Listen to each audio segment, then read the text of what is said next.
Sir आपके लिए phone है। Hello, colonel Arjun Malik here. You murderer, your game is up. What? Who the bloody hell are you? वो gun मुझे मिल गई है जिससे तुमने किसी मासूम की हत्या की थी। क्या बकवास कर रही हो तुम? कोल्ट 8mm सीरियल SP66, यही नंबर है ना तुम्हारी गन का? तुम्हारी फालतू की बकवास सुनने के लिए मेरे पास वक्त नहीं है। Do you understand? फोन नीचे मत रखना। Don't put the phone down. तुम्हारी इसी हरकत ने मेरा और मेरे पति का जीना हराम कर दिया है। तुम्हारी इस घटिया करतूत से मेरी जिंदगी की तकलीफ जुड़ी हुई है। उस तकलीफ से बचने के लिए मुझे तुमसे मिलना पड़ेगा। और अगर मैं तुमसे नहीं मिलना चाहूं तो ये गन मैं पुलिस को दे दूंगी और पुलिस खुद पता लगाएगी कि तुमने किसको और क्यों मारा। ठीक है, कल सुबह 11 बजे।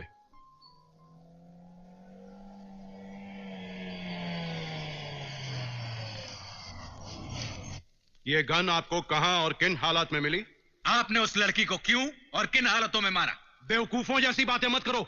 मैं भला उसे क्यों मारूंगा? क्योंकि आप जैसे लोग ऐसा ही करते हैं। मासूम और बेबस लड़कियों को पकड़ के लाते हैं, उन्हें अपनी हवस का शिकार बनाते हैं और जब अपना मन बहल जाए तब उन्हें अपनी गोलियों का शिकार बना लेते हैं, ताकि आप जैसे जानवर अपना गंदा चेहरा अपनी मेडल्स और खूबसूरत वर्दी के पीछे छुपा सकें। दुनिया का कोई भी बाप अपनी बेटी के साथ ऐसा सलूक नहीं कर सकता जैसा तुम कह रही हो।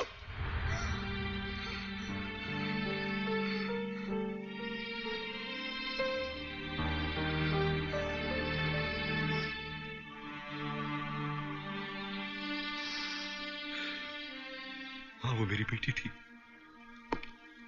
लेकिन उसने बेटी होने का मुझे कोई भी सुख नहीं दिया।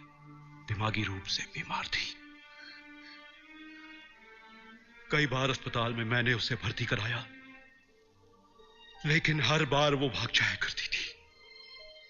एक बार उसने मुझे मेरे ही कमरे में बंद किया और हमेशा के लिए भाग गई। उसके जाने के बाद मुझे मालूम हुआ कि मेरी रिवॉल्वर भी गायब थी। मैंने पुलिस में कंप्लेन की, अखबारों में छपवाया, हर जगह उसे ढूंढा।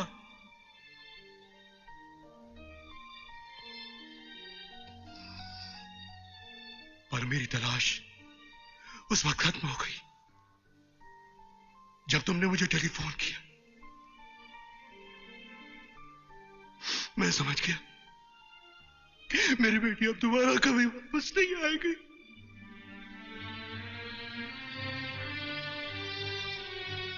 पहले तो कर्नल की लड़की गायब हो जाती है, फिर मरती है, उसके बाद उसकी रूह तुम्हें मुंबई से यहां तक बुलाती है और फिर वो गन दिखाकर तुम्हें अपना पता बताती है और तो और तुम्हें दिखाई भी देती है। Why? वो ये सब क्यों कर रही है?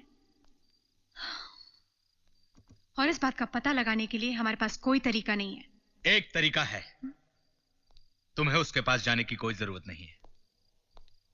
तुम अगर चाहो तो वो तुम्हारे पास आ सकती है इस किताब के जरिए, लेकिन ये मौत से खेलने वाली बात होगी।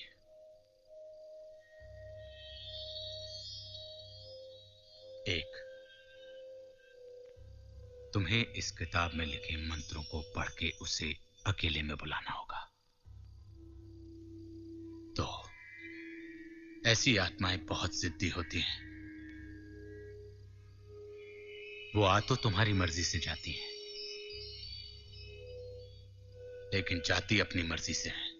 और अगर उसने वापस जाने से इनकार कर दिया तो संजना की भी वही हालत होगी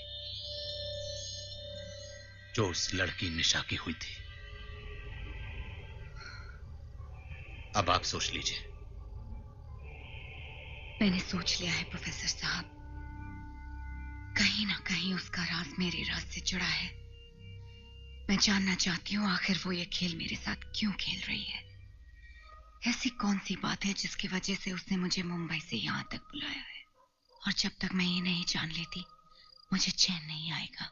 उससे मिलके, उसकी आंखों में आंखें डाल के मैं ये बात उससे पूछना चाहती हूँ, चाहे इसके लिए मुझे अपनी जान क्यों ना देनी पड़े।